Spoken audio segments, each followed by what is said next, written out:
हाँ जी दोस्तों, उम्मीद है कि आप सभी ठीक ठाक होंगे।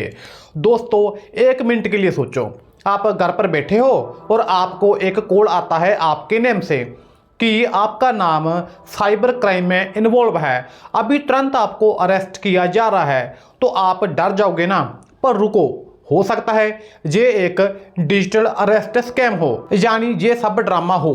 तो बस दोस्तों, आज हम बात करने वाले हैं एक ऐसे साइबर क्राइम स्कैम के बारे में जो रोजाना हजारों लोगों के साथ हो रहा है। एक ऐसा स्कैम जो अगर आप पर स्कैमर ने कर दिया तो आपके भी सारे के सारे पैसे यूं चुटकियों में चले जाएंगे। और इतना ही नहीं, आप लोन लेकर स्कैमर को पैसा भेजोगे कि भैया मुझे छोड़ दो अब बस करो। तो दोस्तों, मैं बात कर रहा हूं डिजिटल अरेस्ट की। डिजिटल अरेस्ट यानी दूर बैठा एक आदमी जो फ्रॉड होगा, स्कैमर होगा, जो भी होगा, वो आपको उधर से बैठा बैठा फोन से ही गिरफ्तार कर लेगा। तो क्या होता है ये डिजिटल अरेस्ट, कैसे लोगों को फंसाया जाता है और आप इससे कैसे बच सकते हो, सब कुछ मिलेगा इस वीडियो के खत्म होने तक। पार्ट 1, डिजिटल अरेस्ट क्या होता है। दोस्तों, डिजिटल अरेस्ट एक स्कैम है जिसमें साइबर क्रिमिनल एक फेक अथॉरिटी वाला बनकर, जैसे कि नकली पुलिस वाला बनकर, सीबीआई एजेंट या साइबर क्राइम सेल वाला बनकर आपसे कांटेक्ट करता है, एकदम असली बनकर। अब कांटेक्ट कैसे करता है आपसे, तो देखो, आपको एक कॉल आएगा इंडियन नंबर से जिसके आगे +91 लिखा होगा, या फिर कोई दूसरे देश का नंबर होगा, लेकिन ज़्यादातर इंडियन नंबर ही होता है ताकि ऐसा लगे कि हमारे ही देश की पुलिस का कॉल है।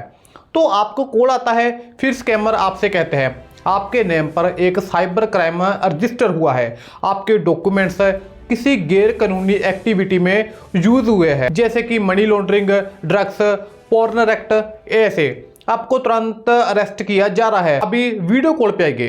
तो जब आप वीडियो कॉल ज्वाइन करते हो इन फ्रॉड लोगों के साथ, फिर आपको एक fake arrest warrant, ID card या नोटिस दिखाया जाता है, जो कि सारे का सारा फोन पर दिखाते हैं, यानी सब डिजिटली। और फोन के बीच का सीन कुछ ऐसा होता है, एक आदमी हट्टा कट्टा जिसने पुलिस की वर्दी पहनी होती है, उसके पीछे सिपाही खड़े होते हैं, ठीक है ना।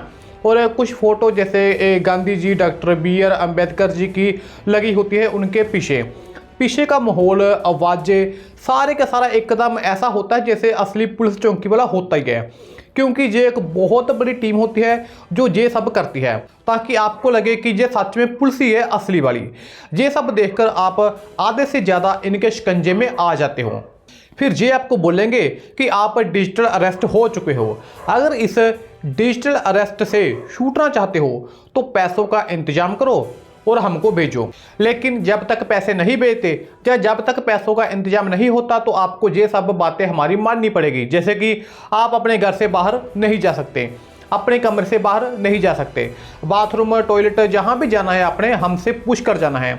अपने घर के किसी भी मेंबर के साथ ये बात बिल्कुल शेयर नहीं करनी कि तुम डिजिटल अरेस्ट हो चुके हो। तुम्हारा खाना पीना सारा कमरे में ही होगा। तुम सिर्फ तभी बाहर जाओगे जब तुम्हें पैसों का इंतजाम करना हो जो तुमने हमें भेजने हैं, अपनी बेल करवाने के लिए, जहाँ इस डिजिटल अरेस्ट से छुटकारा पाने के लिए। और इन सब चीज़ों के दौरान तुम कॉल कट नहीं करोगे, हमेशा बैटरी फुल रखोगे। तो दोस्तों, ये कंडीशन और सिचुएशन होती है डिजिटल अरेस्ट की। ये सब ड्रामा 1 घंटा, 1 दिन, 1 हफ्ता, 1 महीना या कई दिनों तक चल सकता है। बस डिपेंड करता है कि आपको होश कब आता है कि आप मूर्ख बन गए हो, आप ठगे जा चुके हो, या फिर जब तक आपके पैसे खत्म नहीं हो जाते और आप सुसाइड तक करने को मजबूर हो जाते हो और आपके घर वालों को पता लगे, तब तक ये डिजिटल अरेस्ट का प्रोसेस चलता ही रहता है आपके ऊपर। तो यही तो होता है डिजिटल अरेस्ट। और दोस्तों, सबसे बड़ी बात, इंडिया तो क्या, दुनिया के किसी भी देश में ये डिजिटल अरेस्ट नाम की कोई चीज़ नहीं होती। आपको आपके फ़ोन से ही अरेस्ट नहीं किया जा सकता। अरेस्ट सिर्फ फिजिकल होता है, यानी कि शारीरिक। पार्ट 2, ये फ्रॉड लोग आखिर चाहते क्या है। दोस्तों, इनका गोल होता है नंबर 1, पैसे लूटना। कहते हैं आपकी अरेस्ट रोकी जा सकती है अगर आप पेनल्टी पे करो या फिर वेरिफिकेशन फीस दो। अब ये वेरिफिकेशन फीस के नाम पर कुछ भी बोल सकते हैं, डिपेंड करता है कि आपको किस तरह के केस में फंसाया गया है। नंबर 2, पर्सनल इन्फॉर्मेशन लेना। आधार, पेन, बैंक डिटेल्स, पासवर्ड, ये सब इन्हें चाहिए होते हैं किसी भी पर्पज़ के लिए। नंबर 3, मेंटल प्रेशर क्रिएट करना, ताकि आप पैनिक में आकर उनकी हर एक बात मानते जाओ। तो इनका गोल जो मर्जी हो दोस्तों, घूम फिर कर इनकी सुई पैसों पर ही अटकती है। पैसा दो और पीछा छुड़ाओ इस डिजिटल अरेस्ट से। Part 3 real life case. दोस्तों मुंबई में एक 55 साल की औरत को एक अननोन कॉल आया। कॉलर ने अपने आप को सीबीआई ऑफिसर बताया और बोला कि उनका बैंक अकाउंट मनी लॉन्ड्रिंग और इलीगल ट्रांजैक्शन में यूज हो रहा है। उसे कहा गया कि अगर वो कोऑपरेट नहीं करेगी तो उसे तुरंत अरेस्ट कर लिया जाएगा, यानी कि डिजिटल अरेस्ट कर लिया जाएगा। स्कैमर ने वीडियो कॉल पे फेक ऑफिशियल डॉक्यूमेंट्स और आईडी भी दिखाए।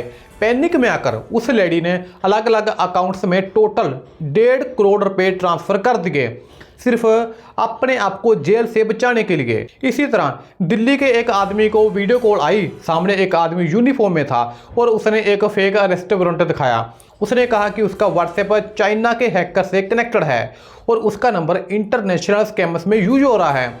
स्कैमर ने फिर उसको धमकाया कि अगर तुरंत इन्वेस्टिगेशन में कोऑपरेट नहीं किया तो पासपोर्ट कैंसिल हो जाएगा और जेल भी हो सकती है तुम्हें।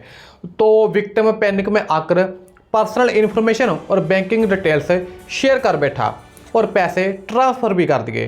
तो इन केसेस में लोग इतने पैनिक में आ गए कि उन्होंने पैसे ट्रांसफ़र कर दिए बिना कुछ वेरीफाई किए। पार्ट 4 साइकोलॉजिकल टैक्टिक्स कैसे काम करते हैं। दोस्तों अब हम आपको ये बताएंगे कि आप कैसे इनके जाल में एकदम से 1 मिनट में फंस जाते हो। नंबर 1, फियर ऑफ अथॉरिटी, अधिकारियों का डर। स्कैमर जानते हैं कि लोग पुलिस, सीबीआई, ईडी और कोर्ट जैसे अथॉरिटी से नेचुरली डरते हैं। वो ऐसे बात करते हैं जैसे वो हाई रैंक ऑफिसर हो, यानी कि एक बहुत बड़ा अधिकारी हो। कभी कभी यूनिफॉर्म या आईडी कार्ड वीडियो कॉल पे दिखाते हैं, जो कि होते तो नकली हैं, और बोलते हैं अगर कोऑपरेट नहीं किया तो अभी जेल भेज दिया जाएगा। और इसका इम्पैक्ट ये होता है कि आप डर के मारे उनसे पूछताछ नहीं करते, बस उनके इंस्ट्रक्शन फॉलो करने लगते हो। Number 2, lack of legal knowledge, यानी कानूनी ज्ञान की आपको कमी होती है। स्कैमर को पता है कि आम लोगों को लीगल राइट्स और अरेस्ट प्रोसीजर का ज़्यादा ज्ञान नहीं होता। वो फेक लीगल टर्म्स यूज करते हैं, जैसे कि section 420 money laundering act, digital crime act के तहत आपको गिरफ्तार किया जा रहा है और कहते हैं आपको बिना वारंट के अरेस्ट किया जा सकता है, जो कि गलत होता है। और इसका इम्पैक्ट ये होता है कि आपको लगता है कि ये सब असली है, क्योंकि आपने ऐसा डॉक्यूमेंट पहले कभी देखा ही नहीं होता और आप नकली को ही असली डॉक्यूमेंट समझ लेते हो। नंबर 3, एम्ब्रेसमेंट फैक्टर, शर्म या इज्जत का डर। स्कैमर से इज्जत का डर यूज करते हैं। वो कहते हैं आप किसी इलीगल वेबसाइट या पोर्नोग्राफिक मटेरियल या इंटरनेशनल स्कैम में इन्वॉल्व हो, आपके करैक्टर पर सवाल उठाते हैं। बोलते हैं ये इन्फॉर्मेशन मीडिया को चली गई तो आपकी बदनामी होगी और गली मोहल्ले में भी आपकी बहुत बदनामी होगी। इसका इम्पैक्ट ये होता है, आपको लगता है कि अगर ये बात घर, सोसाइटी या ऑफिस में फैल गई तो इज्जत चली जाएगी पूरी जिंदगी के लिए। नंबर 4, इमीडिएट एक्शन का प्रेशर, तुरंत फैसला लो या जेल जाओ। ये लोग आपको सोचने का टाइम ही नहीं देते, वो अर्जेंसी क्रिएट करते हैं। बोलते हैं आपके अगेंस्ट FIR लॉन्च हो चुकी है, अभी पैसे दो वरना पुलिस आ रही है। इसका इम्पैक्ट ये होता है आप पैनिक में आ जाते हो और बिना सोचे पैसे दे देते हो। तो दोस्तों ये सब तरीके होते हैं कि ये लोग आपको 1 मिनट में ही अपने जाल में फंसा लेते हैं। इसको बोलते हैं साइकोलॉजिकल तरीके, यानी कि आपका जो दिमाग होता है ना उसको एकदम खाली कर देना, उसको शून्य कर देना। पार्ट 5, डिजिटल अरेस्ट से कैसे बचा जा सकता है। दोस्तों कभी भी किसी अननोन कॉल पे ट्रस्ट ना करें।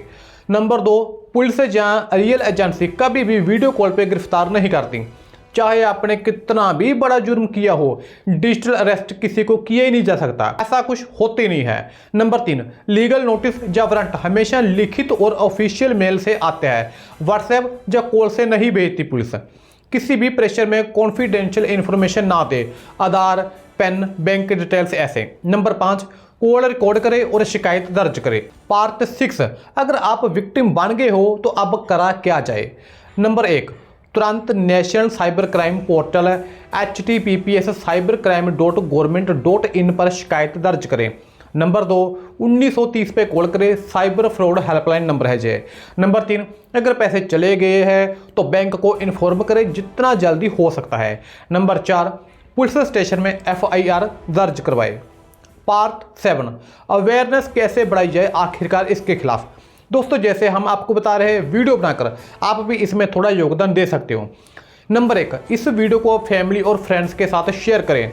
नंबर 2, व्हाट्सएप ग्रुप्स फेसबुक पे अवेयरनेस फैलाए इसको शेयर करके। नंबर 3, अपने पेरेंट्स और बुजुर्गों को खास तौर पर बताएं क्योंकि उन्हें ज़्यादा टारगेट किया जा रहा है इस डिजिटल अरेस्ट स्कैम में। नंबर 4, सोशल मीडिया पे डिजिटल अरेस्ट के स्क्रीनशॉट पोस्ट करके अलर्ट बनाएं।